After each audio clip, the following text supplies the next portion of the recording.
ஜாதி தொழில் அடிப்படையில, ஜாதிங்கிற வார்த்தையே ஜனனம் ஜென்மம்ங்கிற அடிப்படையில வருது. பிறப்பு அடிப்படையில வர்றது தொழில். வர்ணம்ங்கிறது விருணு தேர்ந்தெடுக்கிறது அப்படிங்கிற அடிப்படையில வருது.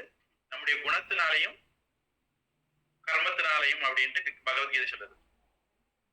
குண கர்ம விபாகஷக சாதுர்வர்ணியம் மயா சிருஷ்டம் குண கர்ம விபாகஷக அப்படின்னு பகவத்கீதை சொல்லுது. அங்க அவர் பிறப்பின் அடிப்படையில வர்ணம்னு பகவான் சொல்லல. மனுஸ்மிருதி மாதிரி நூல்களும் சொல்லல. அது சரியா படிக்காத பூமுட்டைகள் ஏதாவது சொல்லலாம். மனுஸ்மிருதி அப்படி சொல்லல. மனுஸ்மிருதி யார் ஒருத்தனும் தன்னுடைய நடத்தை பிராமணன் சூத்திரன் ஆகலாம், சூத்திரன் பிராமணன் ஆகலாம் அப்படிங்கிற மாதிரிதான் மனுஸ்மிருதி மாதிரி நூல்கள் சொல்லுது.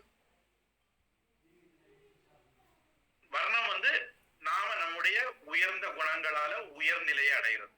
சூத்திரன் வைசியனாயி, வைசியன் சத்திரியனாயி, சத்திரியன் பிராமணன்